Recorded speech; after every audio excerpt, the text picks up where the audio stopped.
you don't mind if I ask, had a head-to-head hit last week at Vanderbilt. Do you think that people were going through your head, and what were your thoughts on the non-targeting call? I mean, in the moment, it was just I was just glad, we were able to continue to move the ball, and I was mostly focused on the drive. It's a part of football whether they give me the call or not. It is what it is, but really just trying to do what's best for the team and just keep going with the drive. So it's fine. You've been making some tough catches. It feels like this year, especially. What's been kind of the mindset there, and what are you thinking as you're going in, making catches inside or making catches in tight windows? Really just trying to do his best for the team because every ball that goes in the air, of course, I'm going to try to make that play for my quarterback, for my teammates. So really just focusing on being in the moment and really just trying to focus on the ball instead of like what my next move is. What are you doing to try and eliminate some of the drops? Really just continuing to stay on the jugs machine, continue to do the extra stuff, catching rugby balls, tennis balls, just focusing in on the ball and not the next move, like I said, because trying to be the receiver that I want to be, I have to catch the ball before I can do all the extra stuff.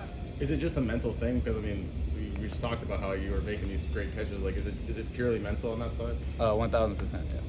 What sort of things is Shep talking to you about? Really just catching the fat of the ball, focusing in on the ball because I can't do anything without it. So just catching it first. So what are you doing mentally? You talk about the physical things you're doing, but how do you kind of work the mental game of it?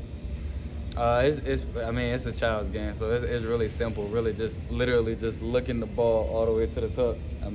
That's pretty much all I can do. Have you talked with is there anybody like that's dealt with it before? I'm sure you've got a whole network of people that you talk with. Have you reached out to anybody that maybe has had those kind of problems? Nah, really just trying to focus on myself and really just eliminate the problem. You're in the middle of a stretch against 4 ranked opponents, and there's one after that. Just kind of how do you stay focused week? Just focusing in on that week. We know we have a pretty tough schedule up ahead, but we got to focus in on today's Tuesday practice and how we can get better today, how we can get better tomorrow, Wednesday. Just focusing in on where our feet are. What do you see from Missouri's offense? Super explosive offense, 500 yards.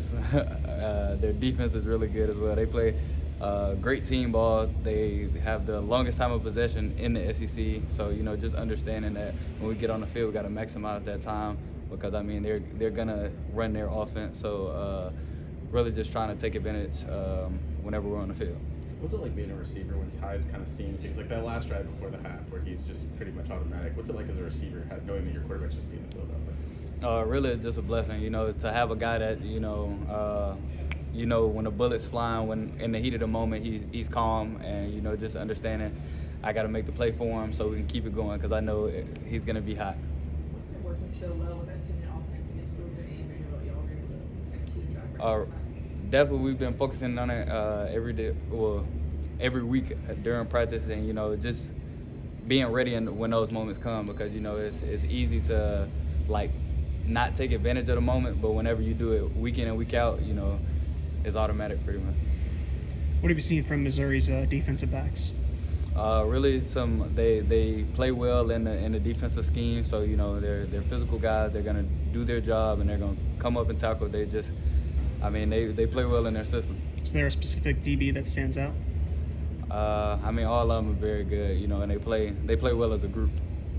How much does Jeremy help your game? It almost seems like you guys have 2 number 1 receivers. What's the identity like between that? Definitely 1,000%. We definitely got. We might have more than 2 receiver ones if I'm being honest.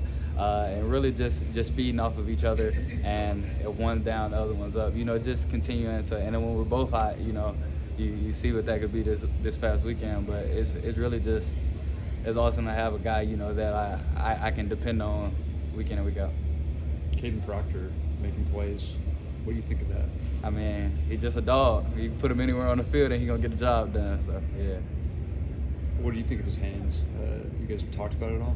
He told me he had better hands than me, and he 100% on the catch ratio, so he might. Last call for Ryan. What are you looking to improve on these next few weeks compared to the last few? Really just eliminating the drops and doing what's best for the squad so we can get more W's. Gotcha. Thank you. Thanks, Ryan. I appreciate y'all.